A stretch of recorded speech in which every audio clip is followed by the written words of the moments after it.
아침부터 다퉜는데 이런 기분으로 예배 드리러 오는 게 맞나요? 주로 예배 언제 있어요? 오전에 있죠, 그죠? 오전에 있잖아요, 주일날. 주일 오전에 다퉜는데 이런 기분으로 정말 예배를 드리러 오는 건 맞을까요? 아직 기분이 풀리지도 않았는데 이런 내용입니다. 썬데이 크리스찬으로 사는 건 쉽습니다. 그저 예배 시간을 지키는 건 쉽지만 바른 예배를 드리기 위해 우리의 마음을 준비하는 것은 대단히 어려울 것입니다. 자, 그래서요, 이 고민의 사연을 통해서 우리가 어떤 예배를 준비해야 되는지 한번 생각해 볼 만해서요, 이 성도의 고민 사연을 함께 읽게 되겠습니다. 목사님, 고민이 있습니다. 저희 가정은 평소에 가끔 의견이 달라 말다툼을 하는 경우는 있지만 자주 다투거나 하는 편은 아닙니다. 아마 다른 가정도 이 정도일 거라고 생각이 드는 그런 정도예요. 그런데 문제는 예배를 드리러 오는 전날에 크게 다투던지 아니면 예배 드리러 오는 그날이나 예배 전에 차 타고 오면서 이상하게 다투는 일이 많다는 겁니다. 그러면 기분이 상해서 예배에 전혀 집중이 안 되고 온통 예배를 망치는 일이 대부분이거든요. 전 이런 일이 반복되는 게 너무 싫어서 차라리 예배에 나오기 싫은 때가 많아요. 이런 때에는 어떻게 극복해야 하나요? 목사님께 가르쳐 주세요. 목사님께 가르쳐 주세요. 목사님께 가르쳐 주세요는 목사님이 잘못됐다는 얘기 아닙니까? 나는 괜찮은데 목사님께 가르쳐 달라. 예, 그런 느낌으로 받아들여도 괜찮겠습니까? 그리고 띄어쓰기를 이상하게 읽어가지고요. 자, 여러분, 이런 경우들 혹시 있습니까? 혹시 다투기도 하십니까, 집에서? 아이, 무슨 그럴 일이 있겠어요. 저는 그래도 여러분은 안 다투겠죠. 자, 여러분. 자, 주제는요, 아침부터 다퉜는데 이런 기분으로 예배 드리러 오는 게 맞을까요? 이런 기분으로 예배를 드리러 오는 게 맞을까요? 기분이 이렇게 잔뜩 상해가지고 있는데 이런 기분으로 예배를 드려도 괜찮을까요? 그래도 예배는 드려야 된다고요? 기분을 풀고 예배 드려야 되는 거 아닙니까? 와서 풀어야 돼요? 풀고 오는 게 아니고. 네. 자, 오늘의 주제입니다. 아침부터 다퉜는데 이런 기분으로 예배를 드리러 오는 건 맞을까요? 여러분 상황 어떻습니까? 싸웁니까? 안 싸웁니까? 가끔 다툽니까? 안 다툽니까? 다퉈요? 진짜요? 그 집도 그럴 일이 있어요? 그 집 부부 둘만 살잖아요. 그죠? 그래도 다툴 일이 있어요. 맨날 같이 있는데 하필 예배 나오기 전에 그렇게 다투신단 말씀이시죠? 장로님도 그래요? 차마 말을 못하고 안수 집사님들은 어떤가요? 안수 집사님들은 대화가 없어요. 그 집은? 이 집은 어때요? 괜찮습니까? 가끔 다퉈요? 운전하고 올 때도 그렇습니까? 근데 부부 사이에는요, 좀 좋으신 편입니까? 좀 말을 좀 가려서 부드럽게 하십니까? 아니면 조금 그 감정대로 나오는 대로 그냥 편하게들 그렇게들 하십니까? 그때 달라요? 배부를 때는 어떻습니까? 배부를 때는 날씨 좋을 때는요? 조금 좋을 때도 있어요? 어때요? 부부 사이에 좀 조심하는 편이세요? 예? 거의 안 그런 편이에요. 몇 살 동생인 걸로 알고 있는데요. 그 집은 좀 어떻습니까? 조심해서 좀 잘 다루는 편입니까? 부드럽게? 조심은 하는 편입니까? 오가는 말들은 조금 부드럽게 하려고 노력은 하십니까? 그렇죠. 그래도 저 집이 제일 노력하는 편인 거 아니겠습니까? 맞죠? 예. 자, 두 번째 갑니다. 두 번째 질문하겠습니다. 여러분이라면 이 성도의 고민과 같은 예가 생긴다면 원인이 어디에 있다고들 판단을 하고 계십니까? 주로 원인은 어디에 있습니까? 싸울 때는 분명히 원인이 내 쪽은 아닙니다. 그렇지 않습니까? 일단 싸울 때는 분명히 내 쪽은 아니잖아요. 그럼요. 그렇죠. 네. 다들 그러시답니다. 근데 싸우고 나서 회개할 때는 쭉 내 쪽이잖아요.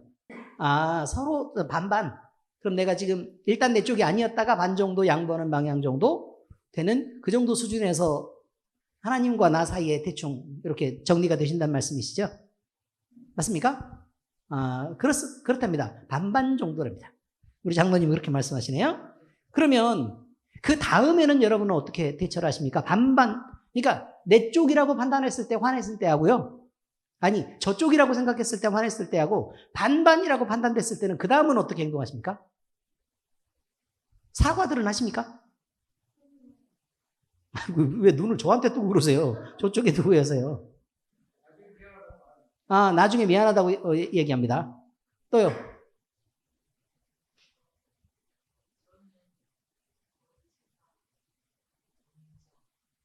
제가 먼저 사과를 하는 편이에요. 난 먼저 때려잡는다 그런 줄 알았어요.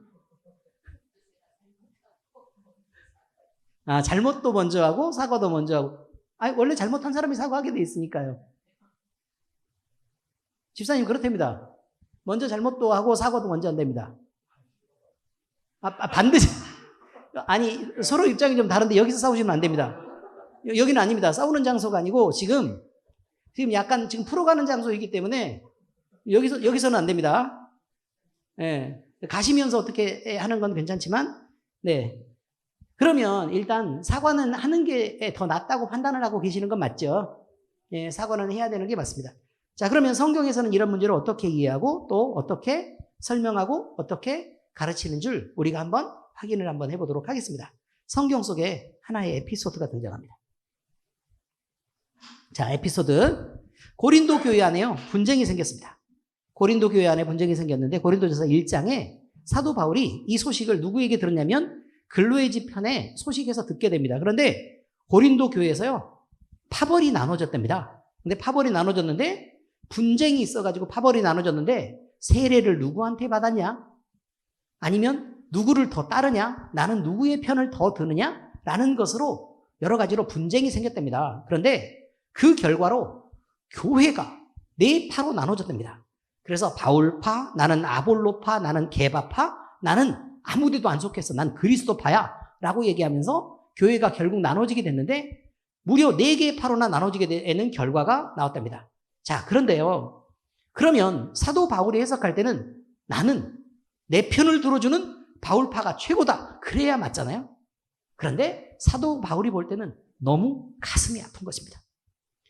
아니, 왜 가슴이 아프냐면 하나님이 우리에게 은혜를 주시고 예수 그리스도가 우리를 위해서 죽어주신 그 복음이 있는데 그 복음으로 만들어진 교회가 자기들의 각각의 주장에 따라서 이렇게 파벌로 나눠지고 쪼개지는 걸 봤을 때 너무 가슴이 아픈 거죠. 그래서 뭐라고 얘기하냐면 오직 십자가의 복음만 모든 믿는 자에게 하나님의 능력이요 하나님의 지혜가 되는데 너희가 어떻게 해서 서로 나눠져서 그렇게 싸울 생각을 하냐. 그럼 교회가 한 덩어리가 아니고 4덩어리로 쪼개지면 어떻게 머리가 예수님이 머리 되신 그 하나인 교회가 이렇게 쪼개져서야 되겠냐 라는 말로 권면을 하고 있는 것을 보게 됩니다. 여러분, 우리는 싸울 수 있습니다. 그러나 이렇게 싸우고 다투는 것으로 우리가 쪼개지고 나눠지는 결과까지 가면 하나님이 우리에게서 영광을 취하시기가 어렵습니다. 우리는 하나의 교회가 아니기가 쉽기 때문에 그냥 그렇습니다. 자, 이런 것으로 말씀이 하나가 주어졌는데요. 이렇습니다. 고린도전 1장 18절에서 25절까지 자, 이 말씀을 읽어드리겠습니다. 십자가의 도가 멸망하는 자들에게는 미련한 것이요 구원을 받는 우리에게는 하나님의 능력이라. 기록된 바 내가 지혜 있는 자들의 지혜를 멸하고 총명한 자들의 총명을 폐하리라 하였으니. 그러니까 여러분, 싸울 때는 대부분 다 왜 싸워요? 딱 한 가지예요. 내가 똑똑하기 때문이에요. 싸우는 건 딱 한 가지예요. 당신이 똑똑하고 내가 미련하면 그냥 따르면 돼요. 그렇잖아요? 근데 내가 똑똑하기 때문이에요. 그래서 내가 똑똑하고 내가 바른데 당신이 잘못됐기 때문에 싸우는 거거든요. 그런데 기록된 바 내가 지혜 있는 자들의 지혜를 멸하고 총명한 자들의 총명을 폐하리라 하였으니 라고 분명히 말합니다. 지혜 있는 자가 어디 있느냐? 선비가 어디 있느냐? 이 세대의 변론가가 어디 있느냐? 하나님께서 이 세상의 지혜를 미련하게 하신 것이 아니냐? 하나님의 지혜에 있어서는 이 세상이 자기 지혜로 하나님을 알지 못함으로 하나님께서 전도에 미련한 것으로 믿는 자들을 구원하시기를 기뻐하셨도다. 그러니 여러분, 각자의 주장을 펼 일이 아니라 복음을 받아들이고 예수 그리스도를 생각할 일이라 이런 말입니다. 유대인은 표적을 구하고 헬라인은 지혜를 찾으나 우리는 십자가에 못 박힌 그리스도를 전하니 유대인에게는 거리끼는 것이요 이방인에게는 미련한 것이로되 오직 부르심을 받은 자들에게는 유대인이나 헬라인이나 그리스도는 하나님의 능력이요 하나님의 지혜니라. 하나님의 어리석음이 사람보다 지혜롭고 하나님의 약하심이 사람보다 강하니라 라고 말합니다. 여러분, 싸울 일은 거기서 싸울 일이 아니다 라는 뜻입니다. 무엇 때문에 싸우셨는지 제가 주제는 물어보지는 않겠습니다만은 어쨌든 어떤 아내의 이야기인 것 같습니다. 그렇죠? 어떤 아내의 이야기인 것 같은데, 자, 그러면 오늘 성경 속에 대답은 무엇이 있는지 한번 알아보도록 하겠습니다. 성경은 뭐라고 얘기하냐면 이것을요, 영적 시험이라고 얘기합니다. 영적 시험과 전쟁이라고 말하고 그것은 늘 우리에게 있는 일이라고 말하고 있습니다. 그런데요, 전쟁은 뭐예요? 싸우는 거잖아요. 그죠? 전쟁은 싸우는 거예요. 그리고 싸우기 위해서는 그것을 경계하고 대비하는 군사가 필요한데 군사들은 늘 싸움을 준비하고 있어야 된다는 거예요. 어떤 싸움이요? 내가 남편하고 싸우는 거요? 아니면요. 자동차에 운전하고 올 때, 아내랑 싸울 때 지지 않는 그것을 준비하라고 얘기하는 게 아니라 이것이 예배를 방해하기 위한 영적 전쟁이라는 것을 우리가 알고 그것을 방해하지 못하도록 대비하는 것이 군사의 태도다. 그런 뜻이에요. 그러니까, 그러므로 말과 행동을 조심해서라도 우리는 예배를 지켜내야 되는데 주장을 해서 내 입장을 관철시키려고 자꾸 이기려고 하는 일을 반복했었다라는 말을 하고 있는 것입니다. 자, 우리가 지켜야 될 건 내 입장이 아니고 뭐라고요? 예배란 말이죠. 예배. 그래서 베드로전서 1장 5절 그렇게 말합니다. 너희는 말세에 나타내기로 예비하신 구원을 얻기 위하여 믿음으로 말미암아 하나님의 능력으로 보호하심을 받았느니라. 그러니 우리가 군사로서 예배를 지키려고 준비하고 말과 행동을 조심해서 그것을 막아내도록 노력하면 얼마든지 우리는 말도 참아낼 수도 있고 또 행동도 참아낼 수도 있고 또 상대편을 화나지 않게끔 부드럽게 다독일 수도 있고 그래서 예배에 성공할 수 있다라고 성경은 얘기하고 있다 이런 말입니다. 축하드립니다.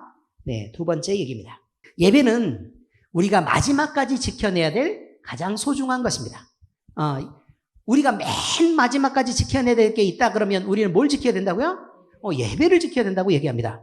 우리는 예배를 위해서 택하심을 받았고 우리의 예배는 마지막까지 그렇게 지켜져야 되는 것인데 그러므로 예배를 위한 준비는 반드시 필요한 것입니다. 그 전에 제가 말씀드렸던 것들 중에 순교자들의 이야기들이 있죠. 순교자들이 무엇만 포기했으면 안 죽었을 거다. 예배만 포기했으면 안 죽었을 거다. 그렇죠. 예배만 포기하면 안 죽어요. 왜냐면 예배 피하고 딴 데 가서 숨으면 되니까. 그런데 굳이 예배를 드리면서 그 장소에 몽땅 모여있다가 다 잡혀가고 예배 드리다가 죽고 다 교회에 모여있다가 죽고 했던 사람들이 다 예배 드리다 죽은 사람들이란 말이에요.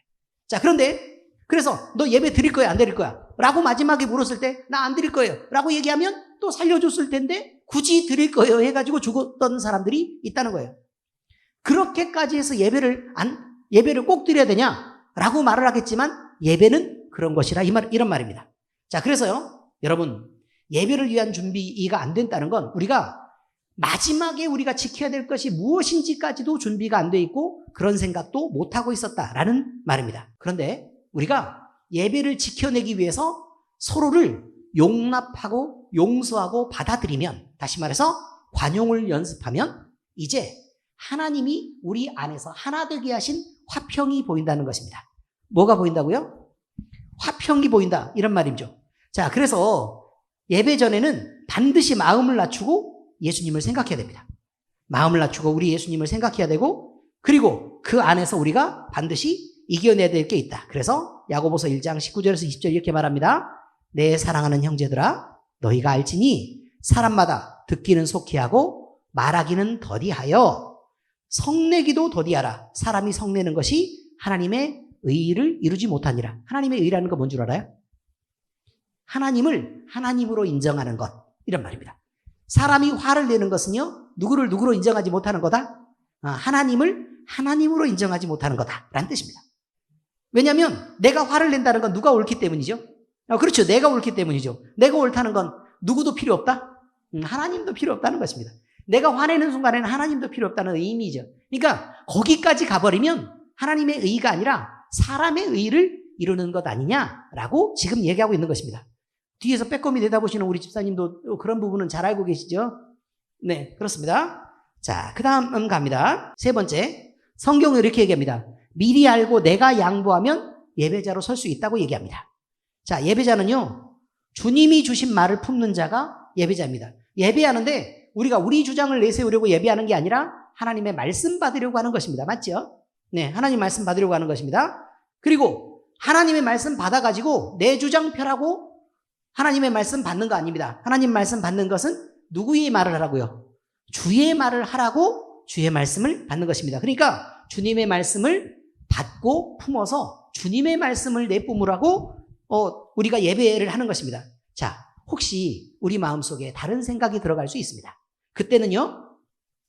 그때는 주의 마음이 우리 마음속에 다시 주의 말씀이 우리 마음속에 들어오고 나서 그 다음에 얘기해도 늦지 않습니다. 우리 예배 드려봤잖아요.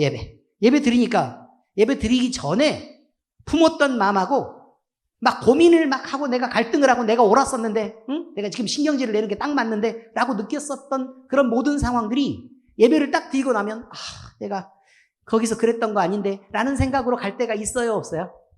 그럴 때가 있어요, 아니면 많아요? 많지요. 그러니 우리가 미리 화낼 일이 아니라 화가 날 일이 있어도 미리 참고 그리고 예배를 먼저 드리게 하는 거예요.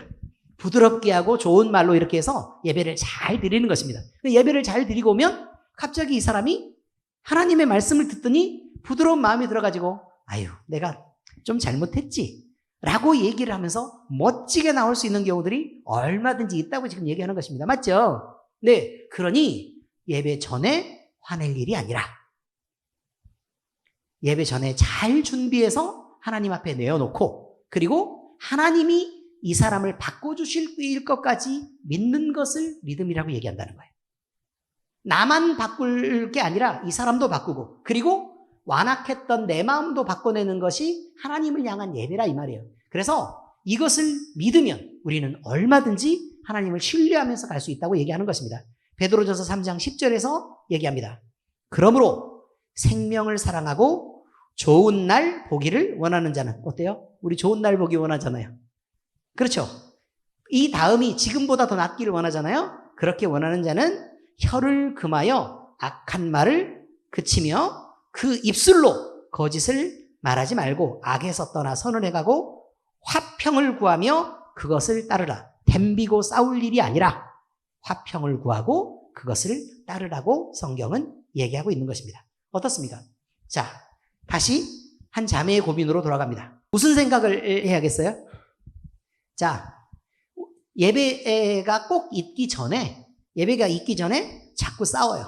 그렇죠? 자꾸 싸워요. 그리고 말다툼을 하고 기분이 너무 많이 상했어요. 그리고 이런 기분으로 과연 우리가 예배를 드리는 게 맞을까라는 고민을 갖고 이제 그 상담을 신청을 해왔습니다. 그러면 우리는 이때 어떻게 해야 될까라고 결론이 나왔습니다. 어떻습니까? 이것을 어떻게 받아들여요? 우리는 영적 전쟁은 우리에게 늘 있을 수 있다. 그러니 이 전쟁을 우리가 대비해서 하나님을 향한 예배를 실패로 끌고 가는 일을 우리는 하지 않기로 하자라는 게 첫 번째 이야기입니다.